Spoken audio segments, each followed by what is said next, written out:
Clip number 598۔ اس clip میں انشاءاللہ عز و جل آپ قرآن پاک کی سورہ رات کی آیت نمبر 13 سے 14 تک کی تلاوت، ترجمہ اور تفسیر قرآن صراط الجنان سماعت فرمائیں گے۔ بسم اللہ الرحمن الرحیم۔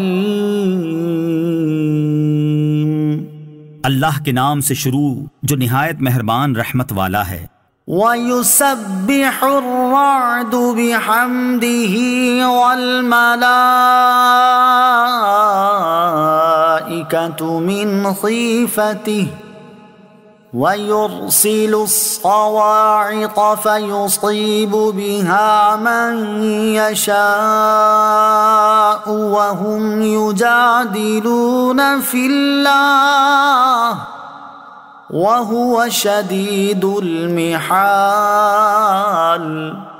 ترجمہ، اور رعد اس کی حمد کے ساتھ تسبیح بیان کرتا ہے، اور اس کے خوف سے فرشتے بھی تسبیح کرتے ہیں، اور وہ کڑک بھیجتا ہے تو اسے جس پر چاہتا ہے ڈال دیتا ہے، حالانکہ وہ لوگ اللہ کے بارے میں جھگڑ رہے ہوتے ہیں اور وہ سخت پکڑنے والا ہے۔ وَيُسَبِّحُ الرَّعْدُ بِحَمْدِهِ،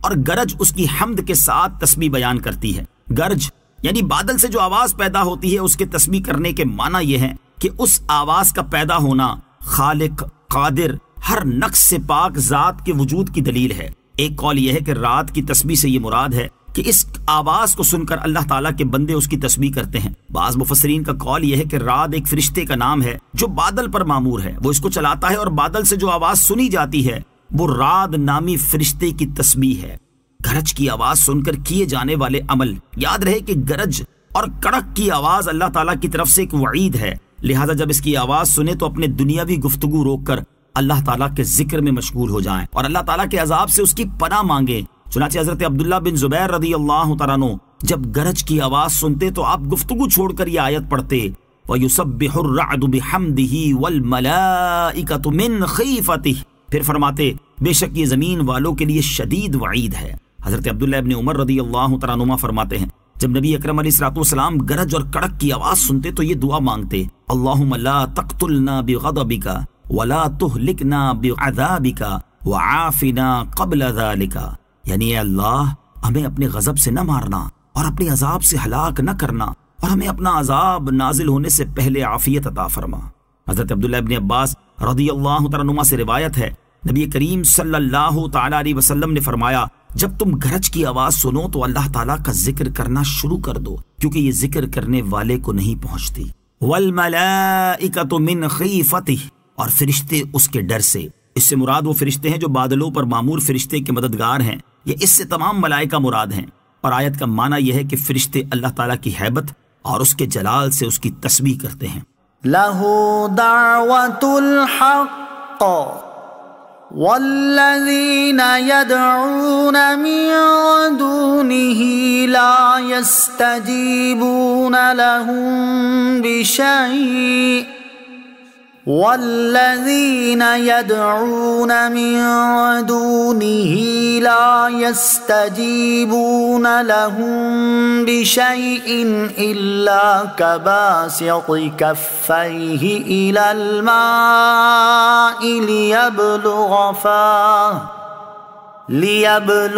فَاهُ وَمَا هُوَ بِبَالِغِهِ وَمَا دُعَاءُ الْكَافِرِينَ إِلَّا فِي ضَلَالٍ۔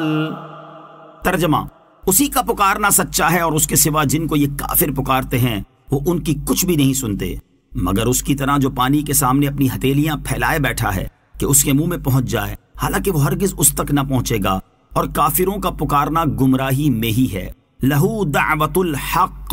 اسی کا پکارنا سچا ہے۔ اس سے مراد یہ ہے کہ اللہ تعالیٰ کی وحدانیت کا اقرار کرنا اور لا الہ الا اللہ کی گواہی دینا حق ہے، یا اس کا معنی یہ ہے کہ اللہ تعالیٰ دعا قبول کرتا ہے اور اسی سے دعا کرنا سزاوار ہے۔ والذین یدعون من دونہ، اور اس کے سوا جن کو یہ پکارتے ہیں، یعنی کفار جو بتوں کی عبادت کرتے ہیں اور ان سے مرادیں مانگتے ہیں، وہ ان کی کچھ بھی نہیں سنتے۔ ان کی مثال تو اس شخص کی طرح ہے جو پانی کے سامنے اپنی ہتھیلیاں پھیلائے اس لیے بیٹھا ہے کہ پانی خود ہی اس کے منہ میں پہنچ جائے، تو ہتھیلیاں پھیلانے اور بلانے سے پانی کنویں سے نکل کر اس کے منہ میں کبھی نہیں آئے گا، کیونکہ پانی کو نہ علم ہے نہ شعور، کہ جس کی وجہ سے وہ اس کی حاجت اور پیاس کو جان لے اور اس کے بلانے کو سمجھے اور پہچان لے۔ نہ پانی میں یہ قدرت ہے کہ اپنی جگہ سے حرکت کرے اور اپنے طبعی تقاضے کے خلاف اوپر چڑھ کر بلانے والے کے منہ میں پہنچ جائے۔ یہی حال بتوں کا ہے کہ نہ انہیں بت پرستوں کے پکارنے کی خبر ہے، نہ ان کی حاجت کا شعور، اور نہ وہ ان کو نفع پہنچانے پر کچھ قدرت رکھتے ہیں۔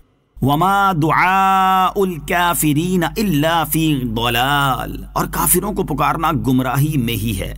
یعنی کافروں کا بتوں کو پکارنا بیکار ہے، کیونکہ یہ ان سے طلب کر رہے ہیں کہ جو خود نفع پہنچانے اور نقصان دور کرنے کا اختیار ہی نہیں رکھتے، جبکہ اللہ تعالیٰ کو پکارنا بیکار نہیں بلکہ وہ اگر چاہے تو ان کی دعائیں قبول بھی فرما لیتا ہے۔ دنیاوی معاملات سے متعلق مانگی ہوئی دعاؤں کا قبول کر لینا تو ظاہر ہے، اور اگر وہ جنت کی دعا مانگیں تو اللہ تعالیٰ انہیں ایمان کی توفیق عطا فرما سکتا ہے۔